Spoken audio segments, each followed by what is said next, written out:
샬롬 샬롬 샬롬 샬롬. 하나님 사랑합니다. 여러분 주 안에서 사랑합니다. 창세기 12장 5절에서 9절 야훼 이름을 부르더니 이렇게 말씀하고 있어요. 아브라함에게 이르시죠. 야훼께서 아브라함에게 이르시되 너는 너의 고향과 친척과 아버지 집을 떠나 내가 네게 보여줄 땅으로 가라. 예, 우리가 잘 아는 말씀이죠. 내가 네게 보여줄 땅으로 가라. 장래 유업으로 받을 가나안 땅을 말씀하고 있죠. 히브리서 11장 8절에 믿음으로 아브라함은 부르심을 받았을 때 순종하여 장래 유업으로 받을 땅에 나아갈새 갈 바를 알지 못하고 나아갔다. 이렇게 되어 있어요. 내가 너로 큰 민족을 이루고 내게 복을 주어 내 이름을 창대하게 하리니 너는 복이 될지라. 너를 축복하는 자에는 내가 복을 내리고 너를 저주하는 자에게는 내가 저주하리니 땅의 모든 족속이 너로 말미암아 복을 얻을 것이라 하신지라. 이에 아브라함이 야훼 말씀을 따라갔고 롯도 함께 갔으며 아브라함이 하란을 떠날 때 75세였더라. 아브라함이 그의 아내 사레와 조카 롯과 하란에서 모은 모든 소유와 얻은 사람들을 이끌고 가나안 땅으로 가려고 떠나 마침내 가나안 땅에 들어갔더라. 아브라함이 그 땅을 지나 세겜 땅 모래상수리 나무에 이르니 그때 가나안 사람이 그 땅에 거주했더라. 6절에서 9절이 오늘 본문입니다. 야훼께서 아브라함에게 나타나 이르시되 내가 이 땅을 네 자손에게 주리라 하신지라. 자기에게 나타나신 야훼께 그가 그곳에서 제단을 쌓고 거기서 베델 동쪽 선으로 옮겨 장막을 치니 서쪽은 베델이요 동쪽은 하이라. 그가 그곳에서 야훼께 제단을 쌓고 야훼 이름을 부르더니 점점 남방으로 옮겨갔더라. 이렇게 말씀하고 있죠. 야훼 이름을 부르더니 점점 남방으로 옮겨갔더라. 우리가 제단과 야훼 이름을 열심히 불러야 할 줄 믿습니다. 어떤 미국에 관광을 갔던 그 관광객들의 숫자가 2021년에 6,200만 명이 넘는다고 그래요. 한국 사람도 80만 명이 미국으로 관광을 다녀왔다고 합니다. 23년 전에 직접 그 동료들과 처음으로 미국에 갔던 어떤 분의 말씀에 의하면 미국에서 유명하다고 알려진 곳을 여러 군데 다녀봤다 그래요. 벌써 20년이 지난 이야기입니다. 워싱턴, 나이아가라 폭포, 디즈니 월드, 그랜드 캐년, 라스베가스, LA 등 이름이 우리도 낯설지 않은 이름들이죠. 관광객들은 되도록이면 재미있고 즐거운 곳으로 찾아와서 짧은 시간 내에 많은 곳을 가보려고 하죠. 누구나. 그지없이 그런 여러 곳에 다니셨다고 그래요. 이렇게 아주 중요한 곳들을. 그리고 비행기 아니라 관광 명소에 있는 사람들 모두가 가깝고 친절하게 대해 주셨다고 그러죠. 그때 생각하기를 미국 사람들 누구나 친절하다기보다는 친절한가 보다고 생각을 하셨었다고 그래요. 관광의 목적이 아니라 유학이나 이민을 위해서 미국에 오는 경우에는 상황이 다르겠죠.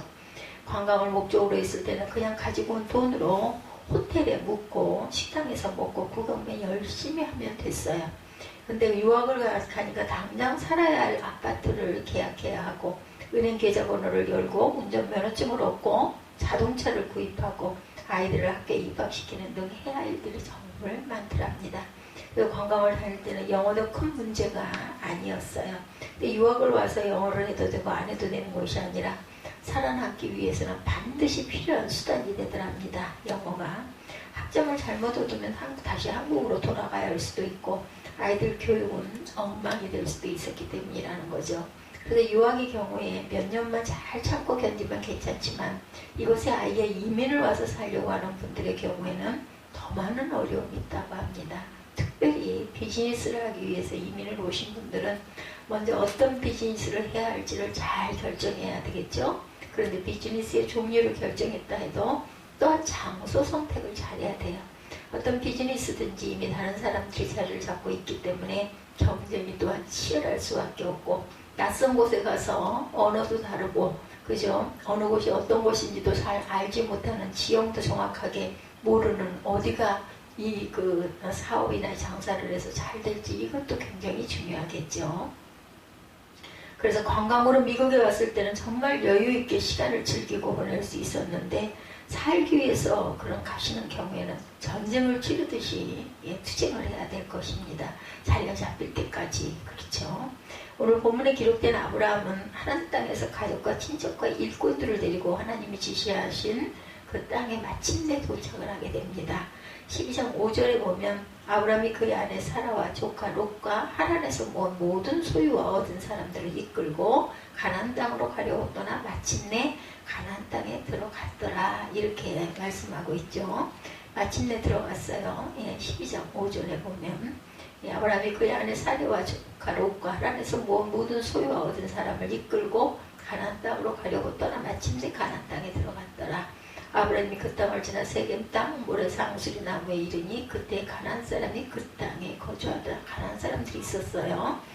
여호와께서 아브라함에게 나타나 이르시되 내가 이 땅을 내 자손에게 주리라 하신지라. 자기에게 나타나신 야훼께 그가 그곳에서 제단을 쌓고 베델 동쪽산으로 옮겨 장막을 치니 서쪽은 베델이요 동쪽은 아이라.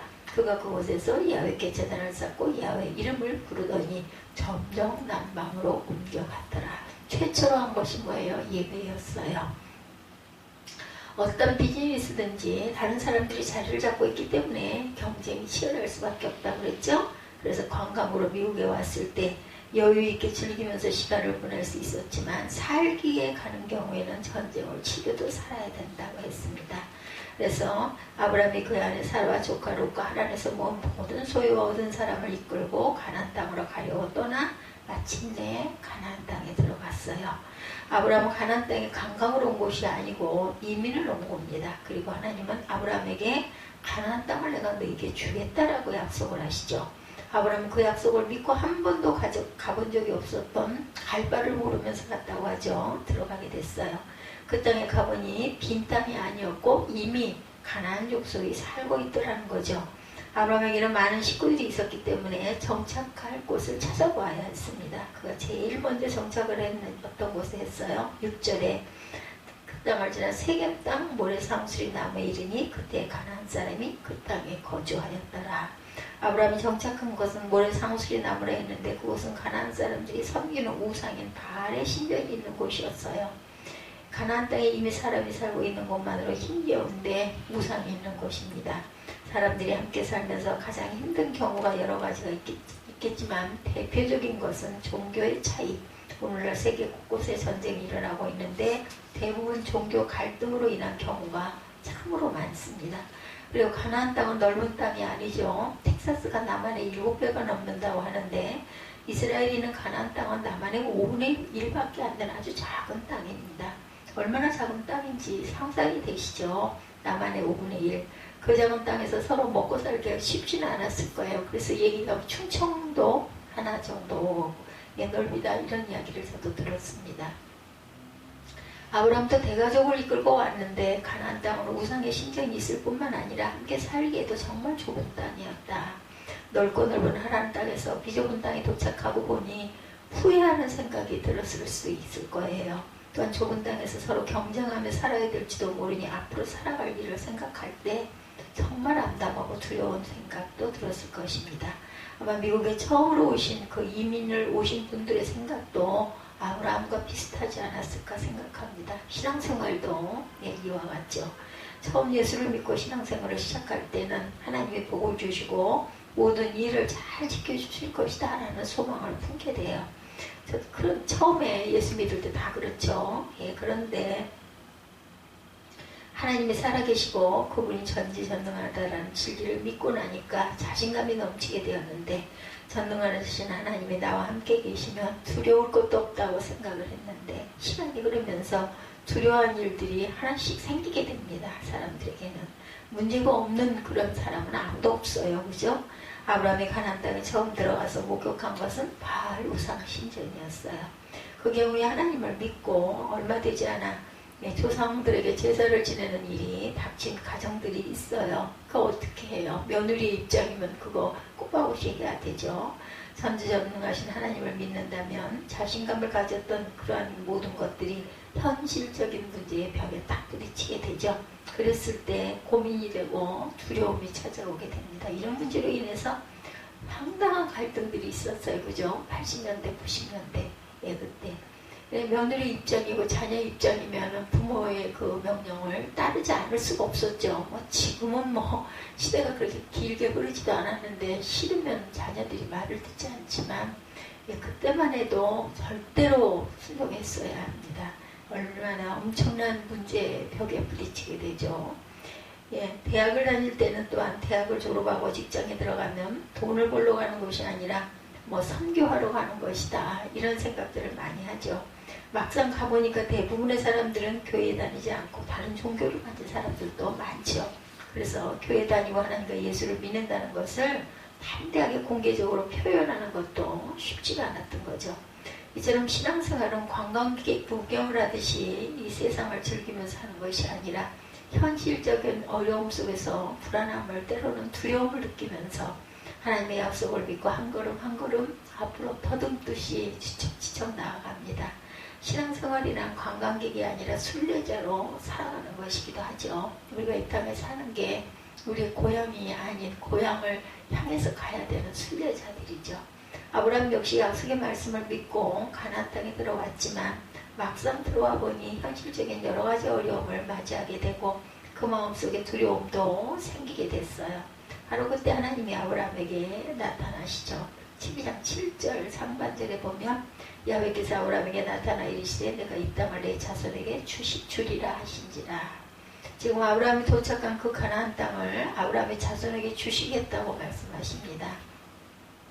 바알 우상의 신전이 있는 땅, 그리고 이미 가나안 족속들이 뿌리를 내리고 살고 있는 그 땅을 주시겠다라는 거죠. 여러분은 아브라함과 같은 상황이라면 정말 쉽게 아멘하고 믿음을 가지실 수가 있겠습니까? 하나님 저에게 농담하지 마세요 라고 말하지는 않겠는지, 그때 아브라함이 어떻게 반응을 했는지 12장 7절에 자기에게 나타나신 야훼께 그가 그곳에서 제단을 쌓았다, 이렇게 나와 있죠. 아브라함은 하나님의 약속의 말씀을 다시 듣자 곧바로 제단을 쌓습니다. 아브라함이 제단을 쌓았다는 것은 여러 가지 의미를 포함하고 있죠. 먼저 아브라함은 현실적으로 불가능한 상황에서도 하나님의 약속의 말씀을 믿겠다고 표현한 것입니다. 아무리 현실이 어렵게 보여도 현실의 어려움보다 하나님의 더 크신 분이심을 믿겠다라는 것입니다.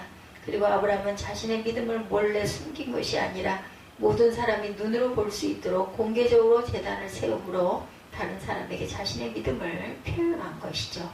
우리도 학교 생활이나 사회생활을 하다 보면 나의 믿음을 표현해야 할 때가 있어요. 예를 들어 식사 시간이 되면 하나님께 감사의 기도를 먼저 하죠. 그러면 주변 사람들이 생각할 때 저 사람은 크리스찬인가 보다 생각하게 됩니다. 그리고 주일이 되어서 꼭 교회 가서 하나님을 예배하죠. 그런 공개적인 행동을 통해서 나는 세상 속에서 살지만 하나님을 믿고 사는 사람이라는 것을 이웃들에게 드러내고 표현합니다. 우리는 이러한 공개적인 표현을 부끄러워해서는 안 되죠. 그래서 예수님도 마가복음 8장 38절에서 누구든지 음란하고 죄 많은 세대에서 나와 내 말을 부끄러워하면 인자도 아버지의 영광으로 거룩한 천사들과 함께 올 때 그 사람을 부끄러워하리라, 이렇게 말씀하셨어요. 우리가 주님을 믿는다는 사실을 부끄러워해서는 안 된다라는 거죠. 그리고 제단을 쌓는 것은 단순히 나는 하나님을 믿는 사람이라는 것을 공개한다는 의미만 있는 것은 아닙니다. 창세기 12장 8절에 거기서 베델 동쪽 산으로 옮겨 장막을 치니 서쪽은 베델이요 동쪽은 아이라.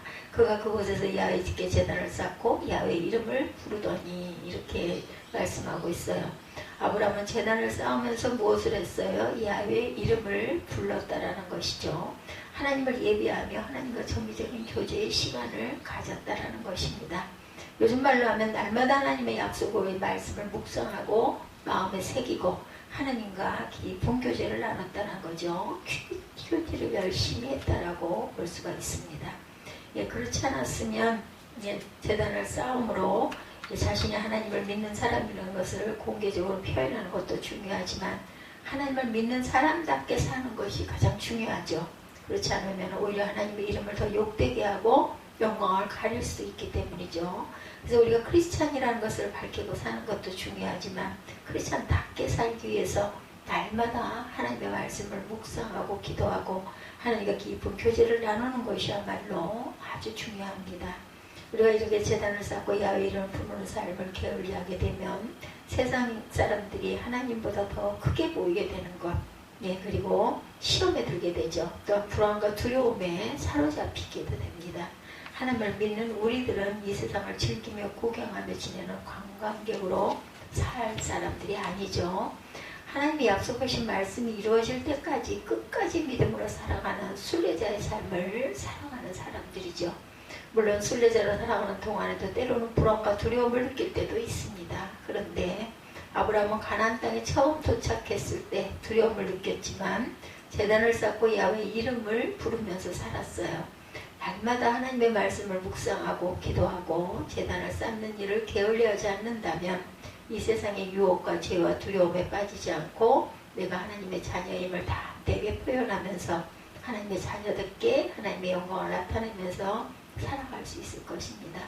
지금 여러분들은 이 세상을 살아가시면서 혹시 마음에 두려움이 있으십니까? 그렇다면 먼저 우리는 나의 제단 쌓는 일을 혹시 멈추지는 않았는지 되돌아보십시다. 아브라함은 단 한 번만 제단을 쌓은 것이 아니죠. 계속해서 제단을 쌓으면서 살았어요. 우리는 이제 신앙으로 오늘을 살아가는 사람들이 아니고 날마다 제단을 쌓으며 오늘의 신앙으로 살아가야 합니다. 우리 모두 다시 한번 이 세상에서 관광객이 아니라 순례자로 살아가고 있음을 돌아보시고 기억하시기 바랍니다. 그리고 우리로 불러주신 전능하신 하나님과 날마다 말씀과 기도의 깊은 교제를 나누시면서 불안과 두려움이 아니라 평안과 기쁨과 담대함으로 순례자의 길을 모두 함께 걸어가시기를 주님의 이름으로 축복합니다. 기도하시겠습니다.